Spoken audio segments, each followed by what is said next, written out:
Right, here we go. Had the deck come back from the powder coater, all been grit blasted and powder coated. Looks absolutely beautiful. Made a superb job as always. Unfortunately, he did manage to blow a hole in the side there that I thought I'd repaired, so I'm going to have to fiberglass that. All I've done is just put a bit of masking tape over that, and I will repair it from the inside out. Let me just turn it over and I'll show you what I mean.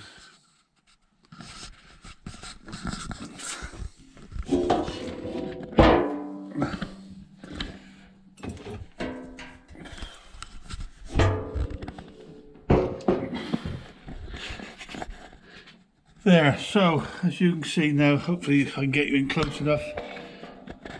There was a bit of a blow through there, but even on the inside, look at this, look for a job. Absolutely perfect. Really pleased with it. Now, one thing I have learned with this powder coating is that obviously it's quite thick compared to the original paint.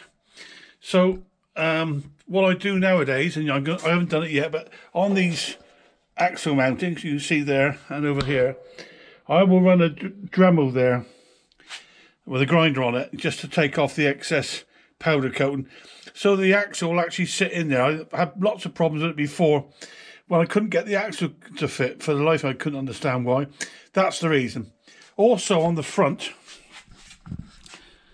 this front axle's got to go through those holes there, and I've already tried to fit it once, got it to fit, but one side I struggled with and made a bit of a mess of the paint, but hey, it's inside, no way to know.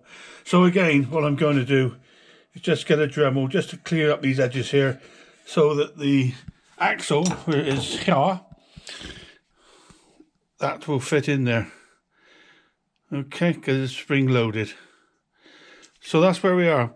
What I will also show you now is all the bits and bobs that I've got together and ready for the rebuild. Right, so the repairs have been made now. Just try and show you around the corner here. I won't go underneath because all the paint's wet, but it's the repairs about there somewhere. I'm going to touch. Just finished respraying and 2 coats of lacquer. I think it's looking pretty good, don't you? It's pretty smart actually. I'm very pleased with it. Refitted the front axles. You can see that they're a bit of a devil. And maybe I'll give a bit of advice on how to fit those next time. And the other thing I've done is I've just screwed on the well, this is actually the back flap, the grass flap, whatever. It's the mounting plate that has to go on first before then the rear axle goes on. Otherwise you won't be get to the screws. The 2 screws are up inside here, and I'll replace the screws as well. But yeah, so there it is. It's all sat quietly now. Let the lacquer go off. I shan't touch it now till tomorrow morning, or maybe later on tomorrow afternoon. But yeah, I'm quite pleased with the way that's come out. So a little bit of progress made, and onwards and upwards.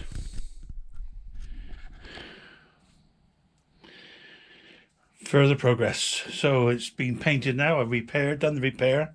If you catch it in the right light, I don't know if you can see it here. Just there. However, it's all sprayed in now, all looking nice.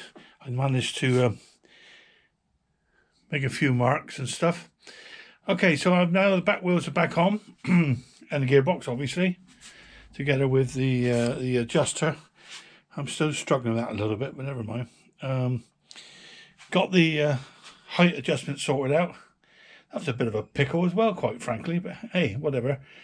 Almost like the spring's going to go the opposite way it should do, but hey, it works. That's the main thing. What else have we done here? We've got the back flap. I think I already said I've got that fixed now, ready to take the flap on there, and then obviously it supports the grass box. So then the next job is to get the handles on, so that I can then lean the machine backwards and get the engine in and do it.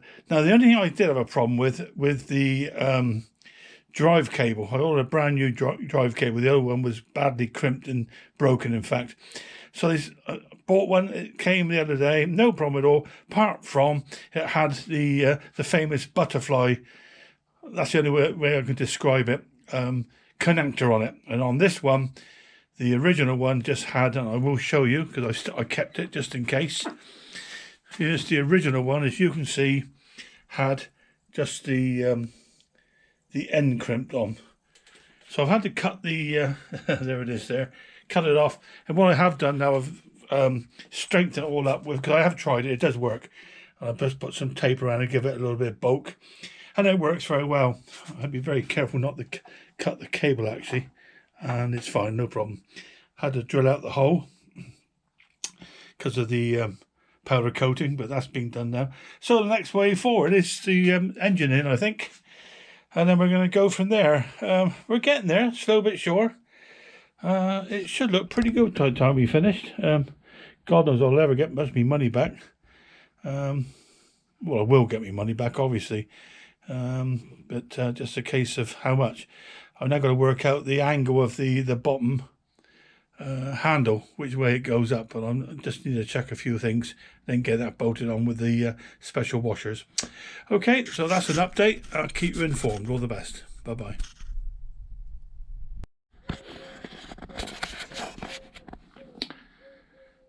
Moving on, swiftly on, in fact. Wheels on, rear wheels on, drive on, adjusters on, motors on, no oil. I always make a good note of that, say no oil on there so I know. New spark plug. Underneath, let's see if I can lift it up one-handed. Oh, lordy, lordy, lordy. New blade, new cover, new bout. Looking pretty damn good. Hang on. Oh. So, basically that's all but finished. Now, one thing is, well, if you like, spot the deliberate mistake. Don't know if you can see, this cable here is on the, rather on the long side. I've ordered the wrong one. I've reordered again, quite frankly. They weren't even expensive, about £6 something like it was. It's ridiculously, it wasn't worth trying to repair this one, because I can certainly use this another time. But all in all, you know, it's turned out quite nice. Turned out nice, as they say. I cleaned up the covers. I might take those wheel covers off, you know. The only reason is they're a bit loose. And they look just as good without them, and probably better. So just go around the back here. And, yeah, what do you reckon? It's all gone together very nicely, everything's there. I put in new, don't know if you can see here, they're all new. Bearings, I suppose you call them. They're plastic, but they are broken and made the handles, well, they wobbled about, quite frankly. So they were £1 or something, I don't know, whatever, and it was worth doing. And I replaced some from stock, the new handles, and of course mounting bolts. And there we go. I'm quite pleased the way it's turned out. What do you reckon? It's got to be worth, I'm going to just turn myself over here. It's going to be worth, I don't know. Well, you let me know what you think it's worth. My time is my time. Not necessarily, I mean, if I charged it by the hour, I'd work for about £8 an hour. Although I do exaggerate slightly. But I'm pleased. This will go on the market. Once the new cable turns up, and that's a straightforward, 2-minute job just to replace that. Oil in there, a bit of fuel, connect the spark plug, and that will start up. And there we go, ready for some very lucky customer who's going to be buying basically a brand new machine, or at least ways, deck-wise and all the rest of the ancillaries-wise new. And there we go. Onwards and upwards to the next one. If I get a chance, I will show it running. Although, quite frankly, I know it will run anyway. So there we go. Move on to the next one. See you soon. Take care. Bye-bye now.